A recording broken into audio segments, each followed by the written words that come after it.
শ্রেণীর ছাত্রছাত্রী, তোমরা বোর্ডে কিছু ডেটা দেখতে পাচ্ছ। এখানে জনসংখ্যা চ্যাপ্টার থেকে যা যা এমসিকিউ আসতে পারে তার ম্যাক্সিমামটাই আছে।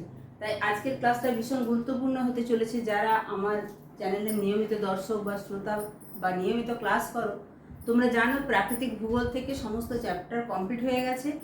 এখন মানবীয় ভূগোল থেকে জনসংখ্যা চ্যাপ্টার চলছে। সেখানেও কনসেপ্ট ক্লিয়ারের ক্লাস প্রায় শেষের মুখে, সাথে সাথে একই সাথে চলছে এমসিকিউ। আজকে কিছু গুরুত্বপূর্ণ এমসিকিউ তোমাদেরকে একটা চার্টের মধ্যে দেখাবো, যেখান থেকে তোমরা যদি প্র্যাকটিস করো এইখান থেকেই বেশিরভাগ এমসিকিউ জনসংখ্যা চ্যাপ্টারে, যখন আমরা সিম্পল বা বেসিক টাইপের করবো, শূন্যস্থান করবো, বাম স্তম্ভ ডান স্তম্ভ মেলানো, সে যাই করি না কেন এখান থেকেই সমস্ত কোশ্চেন পাবো। দেখো, এই ডেমোগ্রাফি শব্দটি কে প্রথম ব্যবহার করেন?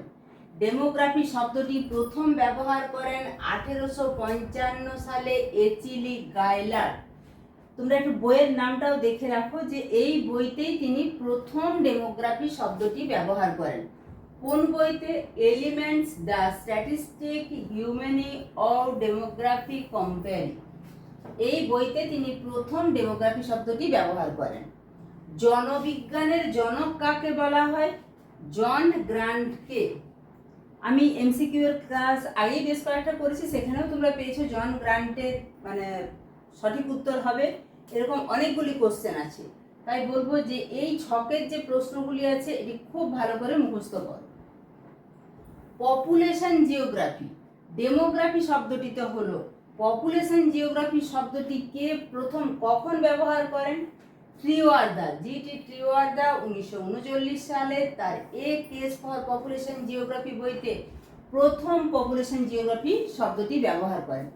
কাম্য জনসংখ্যা তত্ত্বের প্রবক্তাকে? Edwin Canon. ভারতের জনগণনার জনককে? Henry Walter. পৃথিবীর সর্বাধিক জনবহুল দেশ ভারত। বর্তমানে ভারত চীনকেও ছাড়িয়ে গেছে মোট জনসংখ্যার দিক থেকে। তাই পৃথিবীর সর্বাধিক জনবহুল দেশ হচ্ছে ভারত। পৃথিবীর সর্বনিম্ন জনবহুল দেশ কোনটি? Vatican city. আমরা সবাই জানি ইতালিতে অবস্থিত একটি ছোট্ট পৃথিবীর সবচেয়ে ছোট দেশ হচ্ছে ভ্যাটিকান সিটি, তাই সেখানে জনসংখ্যাও কম, মাত্র 764 জন। পৃথিবীর সর্বাধিক জনঘনত্বপূর্ণ দেশ কোনটি? মোনাকো, 24,266 জন পার বর্গ কিমি। এত জন প্রতি বর্গ কিমিতে বাস করে। কত? 24,266 জন প্রতি বর্গ কিমিতে বাস করে। পৃথিবীর সর্বনিম্ন জনঘনত্বপূর্ণ দেশ কোনটি? মঙ্গোলিয়া। তাহলে সর্বাধিক জনবহুল দেশ, সর্বাধিক জনঘনত্বপূর্ণ দেশ, সর্বনিম্ন জনঘনত্বপূর্ণ দেশ। পৃথিবীর জনাকীর্ণতম মহাদেশ, সবচেয়ে বেশি জনবহুল মহাদেশ হচ্ছে এশিয়া। কারণ পৃথিবীতে সবচেয়ে বেশি জনবহুল দেশ ভারত এবং চীন, এই দুটোই এশিয়া মহাদেশে অবস্থিত। শুধু ভারত চীন নয়, ভারত চীন বাংলাদেশ, এই এশিয়ান কান্ট্রিগুলোর জনসংখ্যা অনেক বেশি, তাই পৃথিবীর জনাকীর্ণতম মহাদেশ হচ্ছে এশিয়া। পৃথিবীর জনবসতিহীন মহাদেশ যেখানে মানুষের বসবাসের উপযোগী পরিবেশ নেই, বরফাচ্ছাদিত, সেটা হচ্ছে অ্যান্টার্কটিকা। পৃথিবীর জনবিরলতম মহাদেশ ওসিয়ানিয়া। তাহলে এখানে জনবসতি নেই, আর সবচেয়ে কম জনবসতি ওসিয়ানিয়াতে। জনসংখ্যা ঋণাত্মক বৃদ্ধিযুক্ত দেশ, অর্থাৎ জনসংখ্যা ক্রমশ হ্রাস পাচ্ছে, ইউক্রেন, ইটালি, পোল্যান্ডে। শূন্য জনসংখ্যা বৃদ্ধিযুক্ত দেশ ডেনমার্ক, ফ্রান্স, অস্ট্রিয়া, সুইডেন। তাহলে বুঝতেই পারছো ইউরোপিয়ান কান্ট্রিজগুলোতে জনসংখ্যা কত কমছে বা কমের দিকে ক্রমাগত চলেছে। সর্বাধিক জনসংখ্যা বৃদ্ধির হার যুক্ত মহাদেশ, যদি বৃদ্ধির হারের দিক থেকে দেখা যায় তাহলে আফ্রিকাতে দ্রুত গতিতে বৃদ্ধি পাচ্ছে। ব্রিটিশ ভারতে প্রথম পূর্ণাঙ্গ আদমশুমারির নেতৃত্ব দেন কে? প্লাউডেন। পৃথিবীর সর্বনিম্ন লিঙ্গ অনুপাতযুক্ত দেশ হচ্ছে কাতার। পৃথিবীর সর্বাধিক মহিলা জনসংখ্যা যুক্ত দেশ হচ্ছে নেপাল। পৃথিবীর সর্বাধিক পুরুষ সংখ্যার দেশ সেটা হচ্ছে কাতার। বিশ্ব জনসংখ্যা দিবস কত তারিখ? 11ই জুলাই।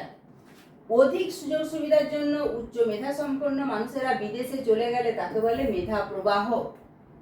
এটি গুরুত্বপূর্ণ তথ্য তোমরা মনে রাখো। আদর্শ জনসংখ্যা পিরামিড এটি কিন্তু বর্তমানে পৃথিবীর আর কোনো দেশে দেখা যায় না। ভারতের জনসংখ্যা পিরামিড কিরকম? বর্ধিষ্ণু আকৃতির বা দ্বিতীয় শ্রেণী। যখন কোনো দেশে জন্মহার মৃত্যুহার উভয়ই হ্রাস পায় তখন কি হয় না, কর্মক্ষম জনসংখ্যা বৃদ্ধি পায়, অর্থনৈতিক প্রবৃদ্ধি হয়, একে জনসংখ্যার লভ্যাংশ বা পপুলেশন ডিভিডেন্ড বলে।